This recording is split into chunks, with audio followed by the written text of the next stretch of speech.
Salut, bienvenue sur Uber Money, cette chaîne YouTube qui vous apprend, ou bien qui vous montre des stratégies sur comment gagner de l'argent sur Internet. Alors aujourd'hui, je vais parler de quelque chose de très simple et de quelque chose que j'ai souvent eu à discuter avec des amis. Vous savez, des fois, quand on a l'envie d'investir. Les idées nous manquent parfois. Des fois, on a des moyens financiers, mais on n'a pas les idées sur quoi investir. Alors que de nos jours, c'est très facile de devenir son propre boss.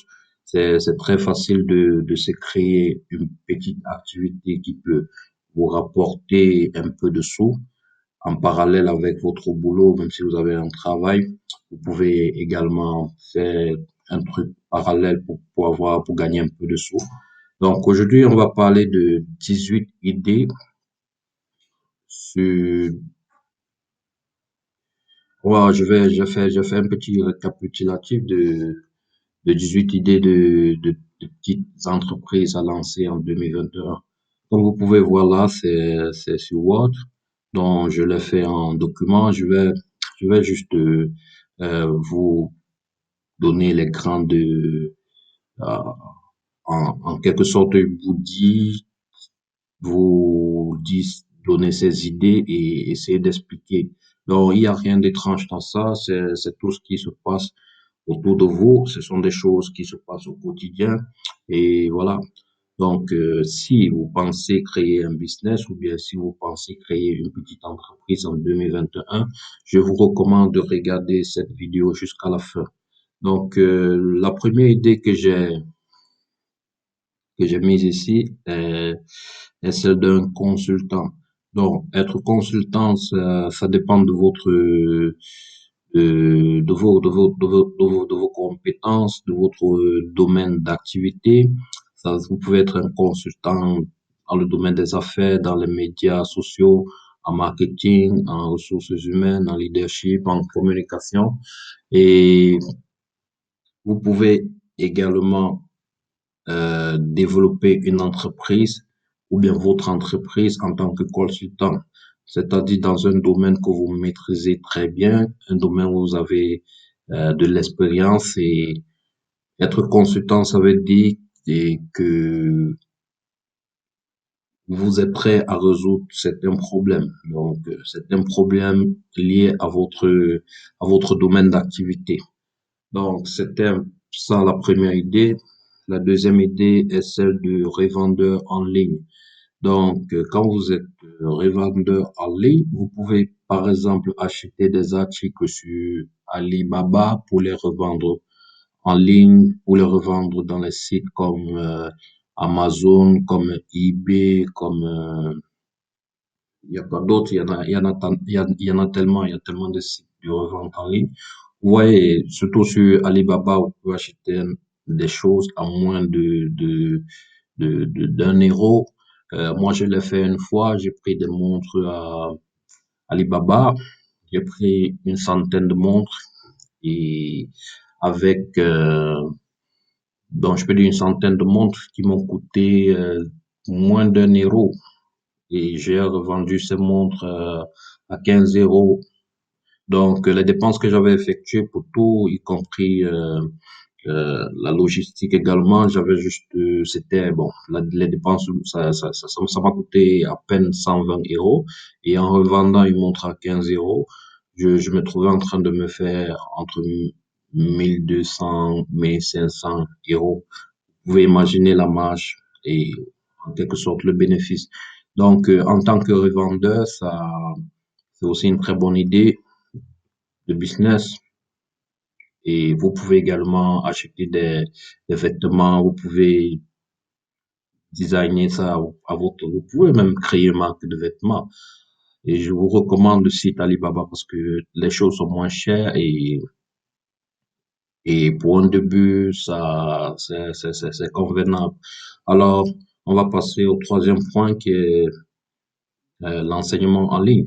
Vous savez que avec avec la venue du corona, l'enseignement en ligne a, je peux dire quoi, la croissance ça a beaucoup augmenté parce que c'était avec le long lockdown, autant pour moi, c'était plus facile de, de laisser les enfants aller à l'école ou bien c'était plus facile d'aller suivre les cours à l'école. Et alors, il fallait des répétiteurs. Donc, même jusqu'à présent, en créant une petite structure comme ça ou bien en faisant ce business en parallèle, comme je vous l'ai dit bientôt, avec votre activité principale, ça peut vous rapporter quelque chose. Donc, c'est un peu ça. Donc, devenir répétiteur en ligne, c'est également une bonne idée pour créer une petite entreprise ou bien un petit business. Comptabilité en ligne. Si vous êtes comptable, expert comptable, vous pouvez proposer vos services, vos compétences à des entreprises ou bien à des, à des privés. Vous pouvez les contacter. C'est très facile, surtout de contacter ces gens d'entreprise. Vous partez sur Google. Google, c'est un catalogue. Vous pouvez tout retrouver là-bas. Vous pouvez avoir des contacts des entreprises, les contacter, leur proposer vos services. Et c'est vrai, pour un début, c'est pas toujours facile, mais il faut toujours essayer. Essayer, il y a rien à perdre à essayer. Donc, en essayant, ça vous donne déjà la possibilité de voir quelles sont quelles sont vos limites par rapport à ce que des gens vont vous répondre. Peut-être si vous êtes comptable, il y a quelqu'un qui vous dit non, j'ai pas besoin d'un comptable, j'ai plutôt besoin de telle personne. Et là, bon, ça vous donne déjà l'idée au lieu de devenir comptable, si la personne a besoin d'un designer, de ceci, de cela, vous pouvez également chercher ou bien vous pouvez vous perfectionner dans ça et à la longue proposer encore vos services à cette personne. Donc, essayez toujours de contacter les gens pour leur proposer vos compétences, comme je vous l'ai dit. En cinquième point, nous avons le service de livraison médicale. Oui, vous savez, c'est une très bonne idée, si je peux le dire. Et des fois, comment dirais-je, des fois, quand je me promène là, surtout devant les pharmacies, surtout avec cette histoire de Covid encore, vous voyez des gens sont alignés dehors, ils sont même en quelque sorte impatients. Et vous qui avez votre voiture, si vous avez peut-être fini le boulot à 17 heures ou bien à 18 heures, vous pouvez aller vers ces personnes, vous leur proposez, vous leur dites, bon voilà, je peux vous livrer vous laissez, c'est pas comme si vous êtes médecin, non. La personne va acheter ses produits médicaux, ses médicaments, si je peux dire, vous proposez vos services, ou bien même aux pharmacies, vous dites, bon voilà, pour ces gens qui achètent des médicaments et qui n'ont pas la possibilité de venir les chercher, ou bien pour ces gens qui sont là, qui sont impatients, qui ne peuvent pas attendre sur la queue, voilà, ils peuvent, après avoir acheté, ils vous donnent leur adresse et vous partez livrer le médicament. C'est toujours une bonne idée. Et là, ça vous fait gagner des sous. Si la livraison coûte peut-être entre 3 ou 5 euros, partant du nombre de personnes, pour un début, vous pouvez avoir deux personnes, vous pouvez avoir trois, vous pouvez avoir quatre, vous pouvez avoir cinq, ainsi de suite. Et dans tout business, c'est la confiance. Donc, plus vous êtes honnête, plus la demande va également augmenter. Donc voilà, c'était le cinquième point. On va passer au sixième point qui est celui de développeur d'application.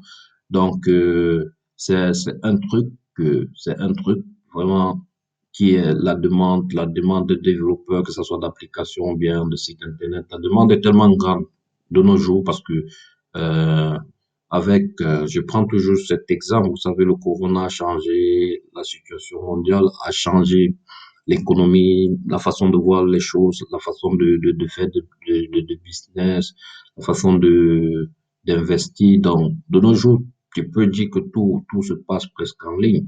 Vous avez vu que pendant le corona, Jeff Bezos, vous avez vu ce que lui il a gagné parce que avec ce lockdown, tout se faisait en ligne, toutes les transactions, les achats et autres, les boutiques en ligne. Donc, et pour cela, il faut, et pour Pour qu'il y ait ces transactions, il faut qu'il y ait des applications, il faut qu'il y ait des sites internet. Et une application, c'est comme une voiture, donc il faut, euh, il faut soit des techniciens software, des techniciens de logiciels. Donc, parce qu'après avoir développé une application, on s'arrête pas là. Il faut ajourner, il faut regarder s'il n'y a pas de bugs, et ainsi de suite, parce que la compétition est très grande. Donc, en tant que développeur d'application, vous pouvez soit travailler en indépendant, soit créer votre entreprise, euh, soit travailler dans des grosses structures. Mais là, on parle de business personnel, on parle de, de, de petites entreprises. Donc, en tant que développeur, vous pouvez travailler en indépendant. Il y a des sites comme Fiverr où vous pouvez aller proposer vos services, vous pouvez proposer vos expériences et être rémunéré par la suite. Donc, c'était ça. Le septième point est celui de service de transcription, qui est en quelque sorte de traduction, je vous l'ai dit, autant pour moi.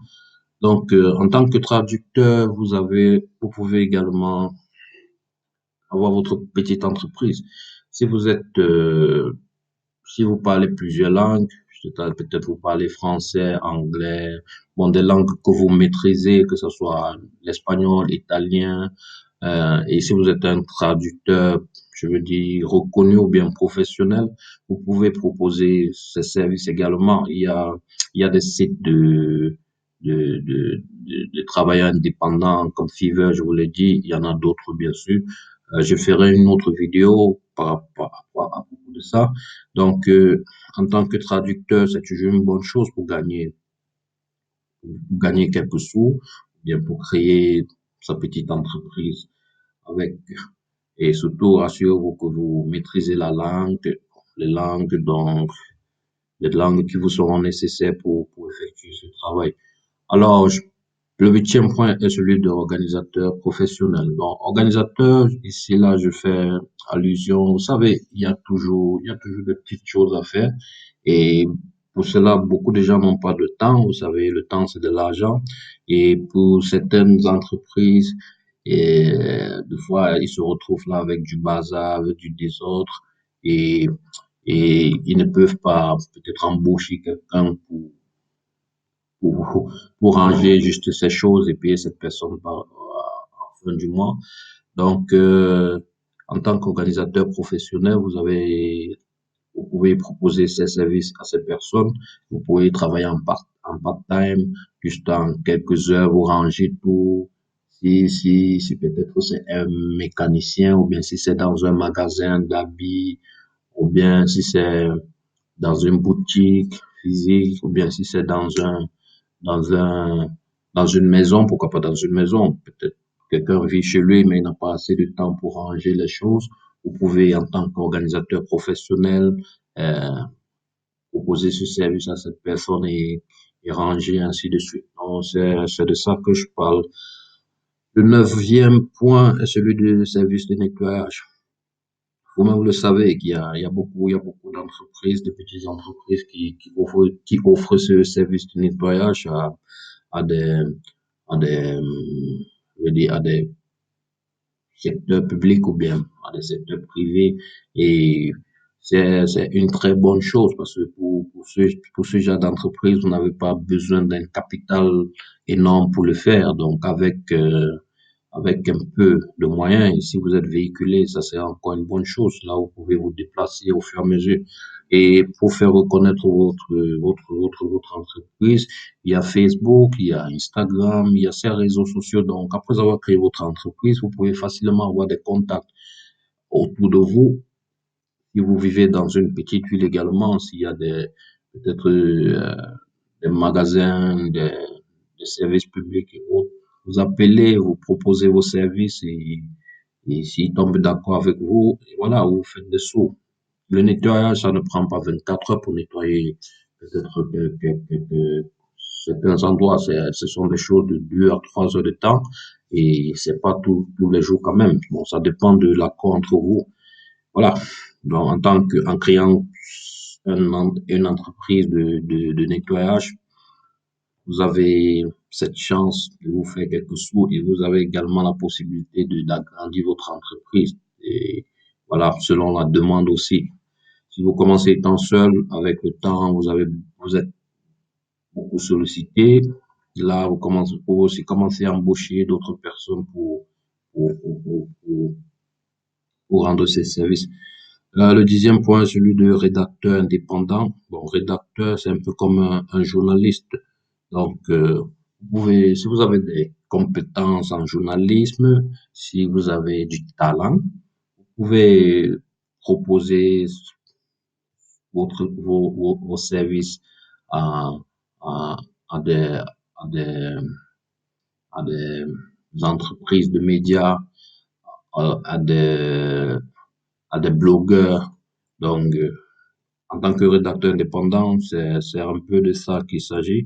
Si vous avez la capacité d'écrire, si vous avez la capacité d'attirer l'attention des lecteurs par par vos articles, alors contactez. Il y a des blogueurs, il y a des sites de médias en ligne qui ont besoin de rédacteurs indépendants. Ça veut dire que vous proposez des articles, si c'est convaincant, ils vont vous payer. Je crois généralement on vous paye selon le nombre de mots, ou bien quelque chose de ce genre.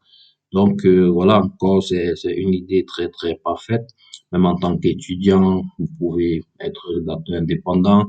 Vous n'avez même pas besoin d'être un journaliste professionnel. Si vous avez juste le talent, si vous avez l'écriture qui capte l'attention, vous pouvez commencer ce genre d'entreprise. Le onzième point est celui des services de soins à domicile. Donc, si vous êtes pharmacien, si vous êtes, autant pour moi, si vous êtes infirmier, si vous êtes docteur, vous pouvez proposer ou bien créer cette petite entreprise pour, pour offrir des soins à domicile. Vous savez, on est dans un monde où bien, nous sommes dans un monde où les vieux, pas comme nous avons la possibilité de se déplacer si on se sent pas bien. Nous avons la possibilité d'aller à l'hôpital tranquillement si on se sent pas bien. Mais pour nos parents qui sont déjà âgés, ça devient difficile. C'est des fois difficile même de les déplacer pour l'hôpital, de les ramener, d'aller chaque fois revenir. Donc, en tant qu'infirmier ou bien docteur, vous pouvez d'un simple coup d'œil dans votre environnement, vous voyez des maisons où il y a assez de parents, il y a assez de vieux ou bien de vieilles. Vous allez vous proposer vos services et vous essayez de voir dans quel sens vous pouvez les suivre chaque jour et être rémunéré pour ça. Donc, c'est pourquoi j'appelle ça service de soins à domicile. Donc, voilà, on va passer. Bon, j'avais déjà parlé de traduction, je vais plus revenir là-dessus.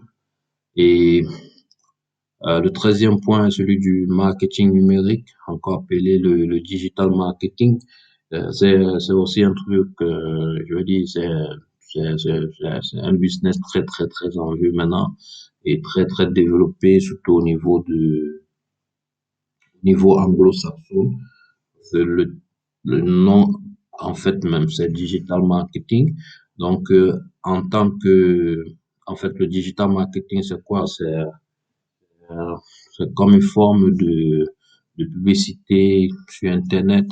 Et pour cela, ça demande aussi beaucoup de stratégie parce que pour atteindre une audience, il faut des stratégies, il faut des ressources, il faut des plateformes. Si vous êtes expert en marketing, en Facebook marketing, en YouTube marketing, en Google marketing, si vous avez ce talent, je vous assure, vous allez vous faire des sous, je veux dire de l'argent, parce que, comme je vous l'ai dit au départ, tout se passe en ligne maintenant, tout se passe sur Internet. Donc, si vous êtes quelqu'un que vous n'avez pas une connaissance, vous n'avez pas de connaissance sur Internet, vous ne savez pas ce qui se passe là, je vous assure, vous resterez toujours comme ça, vous allez toujours travailler pour des gens, vous allez jamais avoir votre indépendance financière parce que aujourd'hui, tout se passe avec le téléphone. Euh, même pour consulter votre compte en banque, il faut utiliser une application. Donc, il faut avoir l'esprit éveillé, avoir, je le dis, il faut avancer en même temps que le monde parce que actuellement, le monde va très vite et si vous restez là derrière, vous serez toujours, entre guillemets, en retard. Donc, le marketing numérique, c'est de ça qu'il s'agit. Donc, avant de commencer ce business, je vous recommande d'avoir déjà des capacités de comprendre les réseaux sociaux, ce que c'est que les réseaux sociaux, de comprendre comment ça fonctionne avant de pouvoir créer ce genre d'entreprise, parce que les résultats doivent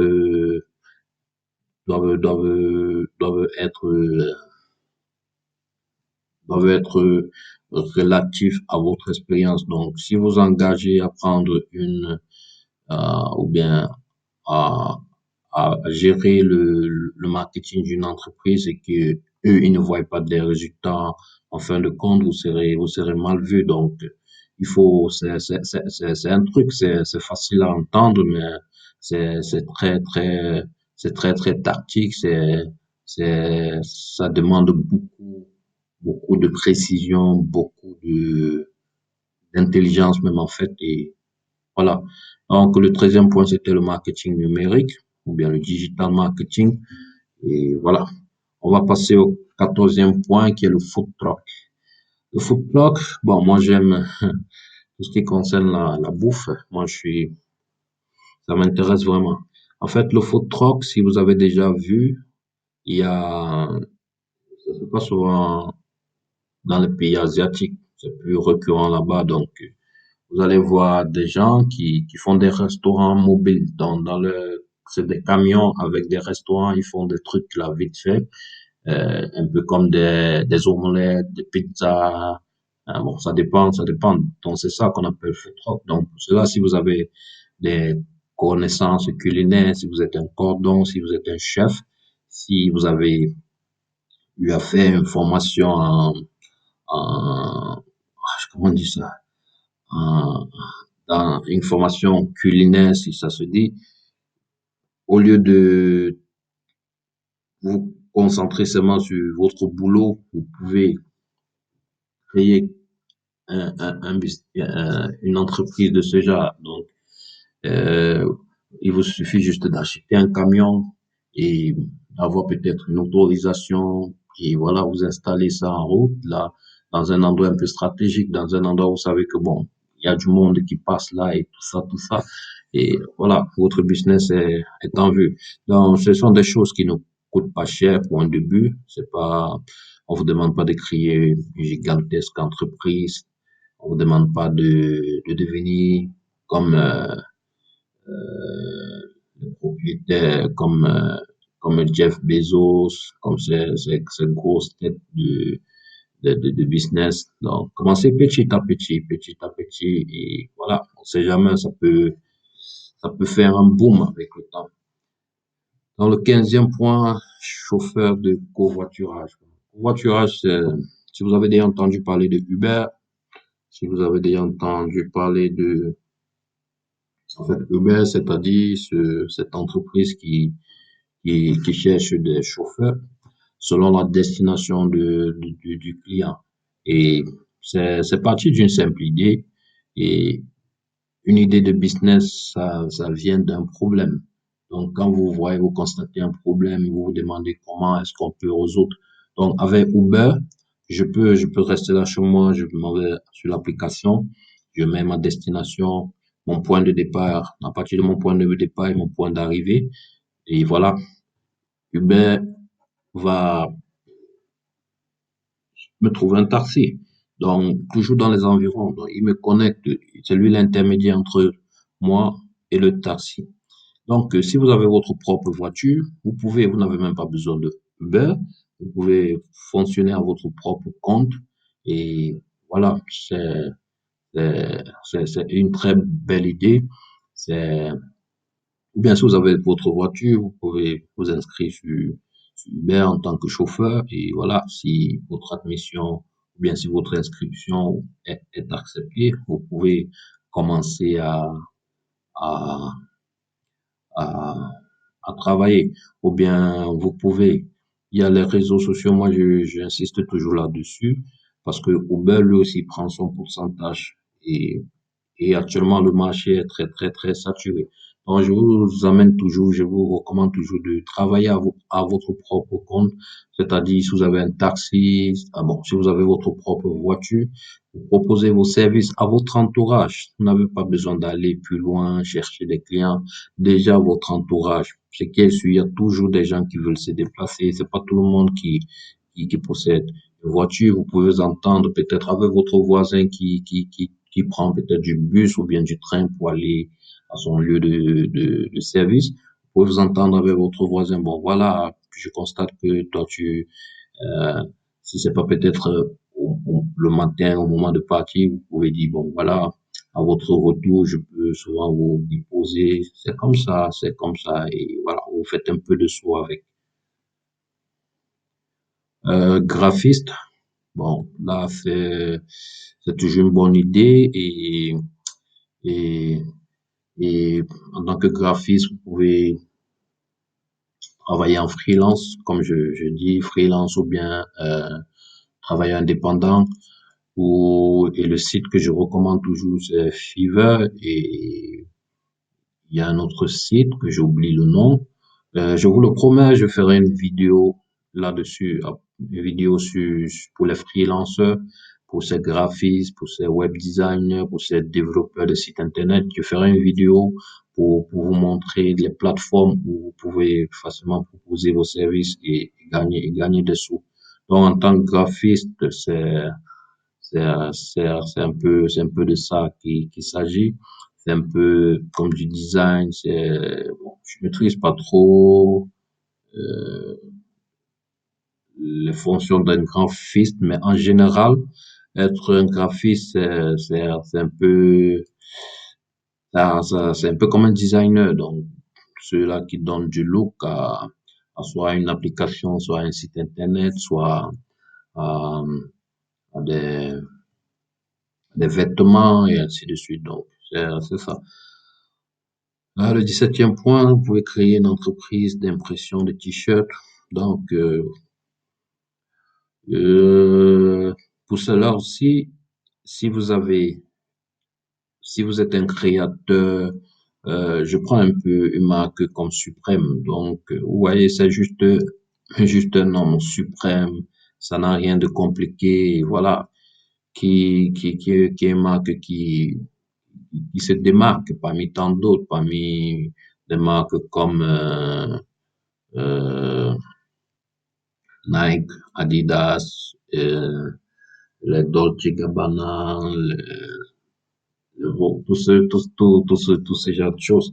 Donc, si vous avez de la créativité, si vous êtes créatif et si vous n'avez pas le matériel pour, pour imprimer des t-shirts, la méthode est très simple.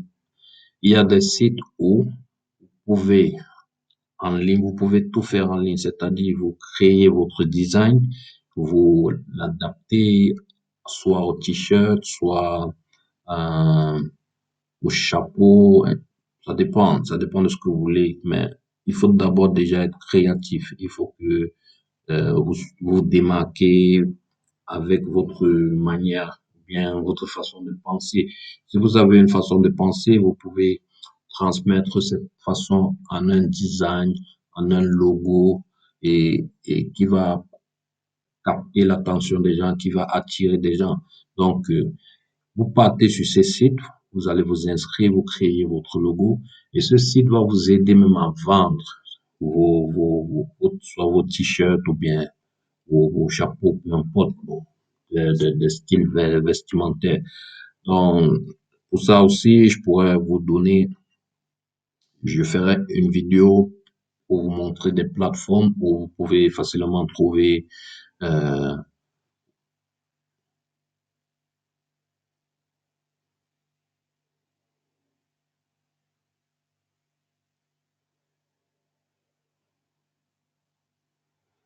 désolé, euh, vous savez, c'est ça, Je sais pas ce qui s'est passé, mais je reviens à notre vidéo. Donc, je disais tantôt, je vais vous donner des plateformes, les noms des plateformes sur une prochaine vidéo. Là, vous pouvez facilement trouver ou mettre votre talent en exergue. Vous pouvez même peut-être créer votre style vestimentaire et voilà, ça deviendra votre business. Et enfin, le dropshipping. Je suis sûr que vous avez déjà entendu parler parce que de nos jours, vous pouvez pas parler de business ou bien même quand vous allez sur Google ou bien sur YouTube, vous tapez ou bien vous recherchez les, les idées de business. Ce qui est sûr, vous allez voir une vidéo qui va flasher parlant de dropshipping. Mais le dropshipping, c'est quelque chose de très simple à comprendre. Donc, maintenant, au niveau de comme on dit, c'est très simple. Bon, je veux dire, c'est très simple à comprendre, mais ça nécessite beaucoup de travail, beaucoup de temps et beaucoup de choses parce que c'est un milieu un peu compétitif, tellement compétitif. Alors, le dropshipping, c'est quoi? En quelques mots, le dropshipping, c'est comme vendre un article que vous ne possédez pas. Et pour vendre cet article, vous avez besoin de plateformes comme Amazon ou bien eBay. Donc, vous avez également besoin d'un site de Alibaba. Là, c'est incontournable parce que sur Alibaba, vous avez les trucs moins chers. Donc, vous exposez les produits d'Alibaba que vous ne possédez pas au départ. Vous pouvez les exposer sur Amazon ou bien sur eBay. Maintenant, quand vous recevez une commande sur Amazon, vous retournez chez Alibaba, acheter le produit et vous le livrer à partir d'Alibaba, étant donné que vous avez reçu la commande, l'adresse et tout, le paiement et autres. À partir d'Alibaba, vous insérez les mêmes adresses du client et c'est à partir d'Alibaba qui livre le produit chez le client. C'est ça le dropshipping. Bon, c'est vrai que c'est un peu des contours et autres. Et le dropshipping en général, c'est ça, mais ça demande aussi beaucoup de temps et beaucoup d'assurance parce que étant donné que vous vendez un produit que vous ne possédez pas, il faut avoir beaucoup de la chance parce que si vous, si le client reçoit une marchandise qui n'est pas à son goût, une marchandise qu'au départ vous-même vous n'avez pas jugé la qualité, et ainsi de suite, ça peut créer des problèmes, ça peut rendre votre business, euh, euh, ça peut tuer votre business, c'est un peu ça. Alors, c'était ça. Désolé si j'ai été long, c'est juste que il s'agit de 18 idées de petites entreprises à créer en 2021. Donc voilà, je fais de mon mieux pour, pour contribuer à ce que chacun de nous puisse avoir une activité rentable, même s'il est étudiant ou bien travailleur qui utilise son environnement pour se créer un petit business, une petite entreprise. Et voilà, on ne sait jamais. Amazon, lui, il a commencé en vendant des livres dans son garage, son bureau était dans son garage et voilà. Donc, ce sont des choses qui prennent du temps. Il faut juste avoir de la passion et être motivé. Alors, je vous prie, je vous demande de liker mes vidéos, de les partager. Et voilà, si vous avez besoin de ce document, faites-le savoir en commentaire avec votre adresse email et je vais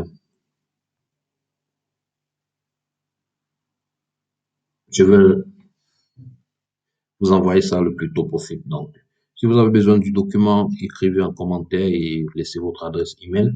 Je vous l'envoie tout de suite et comme je vous l'ai dit tantôt, c'est une nouvelle chaîne. Plus on va augmenter, on va créer une communauté, plus on sera une famille. Donc, si vous avez des suggestions, faites-moi savoir. Si j'ai merdé quelque part, faites-moi savoir parce que nul n'est pas fait. À bientôt.